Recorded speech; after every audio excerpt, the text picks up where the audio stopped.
Good morning, dear students. Welcome to continue part of 8th standard.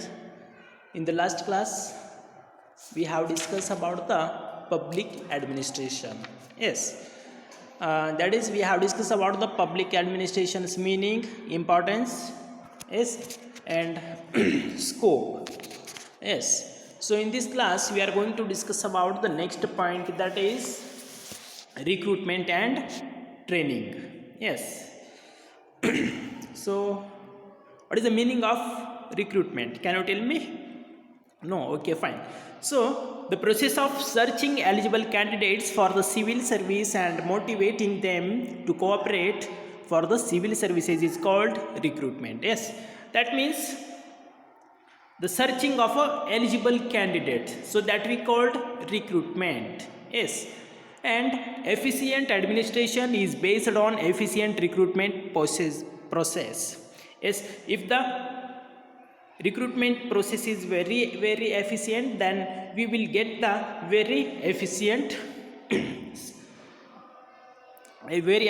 workers. And if an efficient, honest and eligible person is selected to civil service, the person delivers good public service through his creativity, intelligence and positive behavior. Yes, so that's why the recruitment process, it must be very efficient. Then only we can get a very sincere officers and intelligence officers and very creative officers. Yes, and if the recruitment process is more scientific and efficient, public administration become more efficient by having efficient civil servants. So that's why in the recruitment section, the process of recruitment, it should be very efficient. Okay, and recruitment has prominent role in the staff administration. Yes, and according to O.G. Stahl, recruitment is the base of staff structure. Yes, so if you want to selection, if you want select a staff, so the recruitment procedure is very efficient. Okay, and let us discuss about the methods of recruitment. So methods of recruitment. So according to staff administration experts, there are two types of recruitment. First one is a direct recruitment or external recruitment. Next one is internal recruitment, that is recruitment by promotion. So let us discuss about the first one, that is direct recruitment. Yes, so direct recruitment, it is most popular and scientific method of recruitment. Yes, so nowadays we are finding these types of recruitment only, and recruitment eligible candidates through competitive examination in fixed pattern, it's called as a direct recruitment. So in the direct recruitment, they will conduct a competitive examination for choosing a efficient candidate, so that we called direct recruitment. Yes, if you want to become a government officer, so you have to appear competitive examination. For example, KS is there, UPS is there, FDA is there. So these are some various examination that is related to the direct recruitment, and the candidates need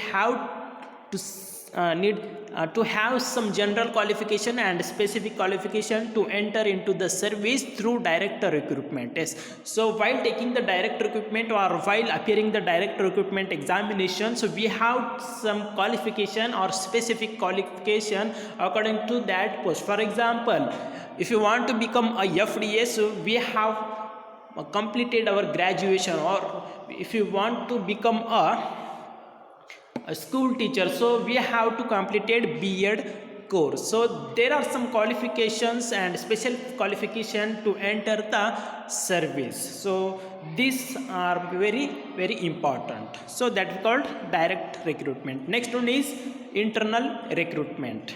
So selecting the eligible in service personnel to a higher position is called as internal recruitment, and most of the countries have adopted this method. Yes, so already they are working in a particular department, and with giving the promotion, they are that we called internal recruitment, and most of the countries have adopted this method only, and India too has adopted this method of recruitment. Okay, so there are two methods of recruitment. First one is direct recruitment, another one is internal recruitment.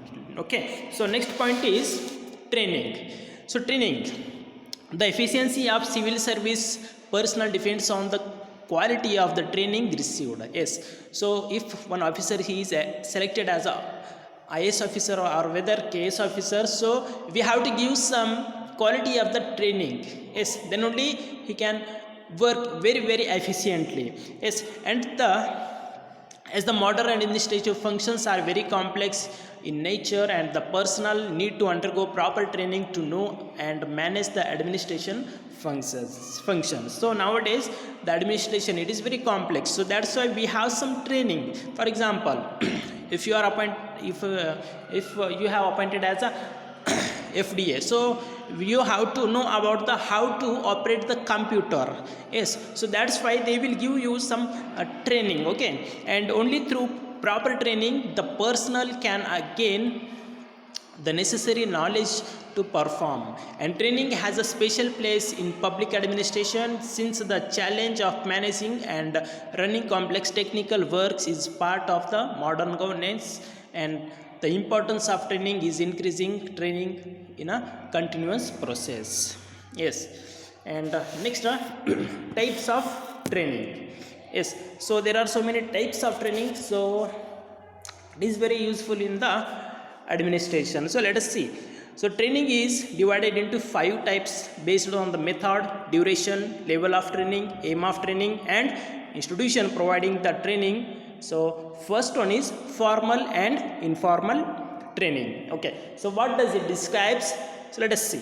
So formal training is training that received by the employee which is carefully planned in advance. Yes, so this type of training that the candidate he could train before joining the duty, so that we called formal training. Next, informal training means the training that an employee gain while doing his duty, and employee receives this training during his day-and-day execution of his duties. For example, formal training. For example, if you want to become a teacher, so we have some courses that we call training, that is B.Ed course. So we got the training in during that time only. And informal training, for example, if you are appointed as a clerk, so you will get some training during the duty only.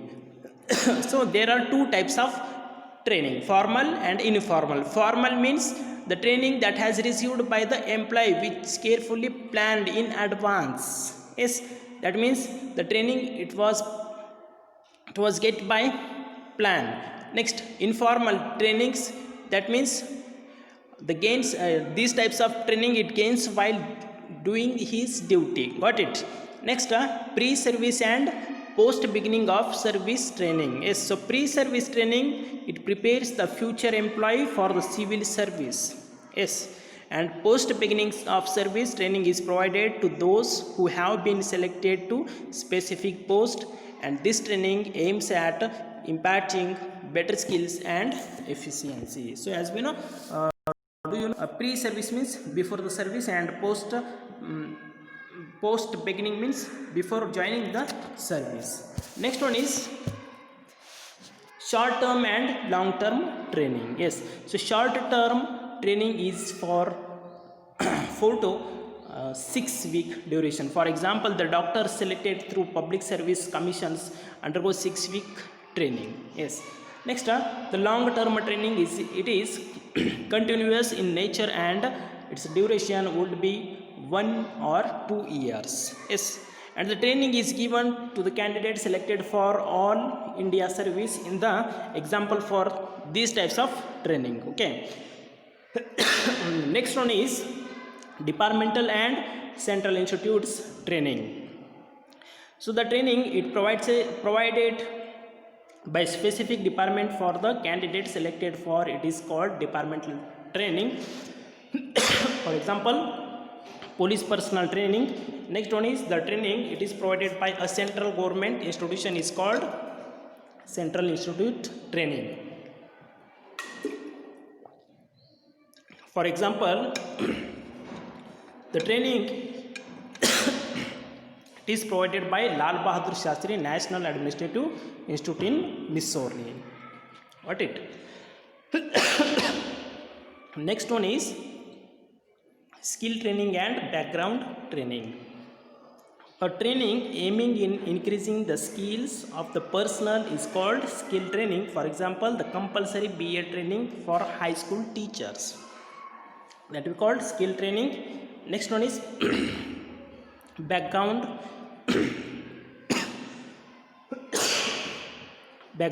training. Sorry for disturbance. A training that aims to providing general awareness is called as background training. Example, training provided by Mysore Administrative Training Institute. Okay, so thank you for watching this video, and in the next class we are going to discuss about the next point. Thank you.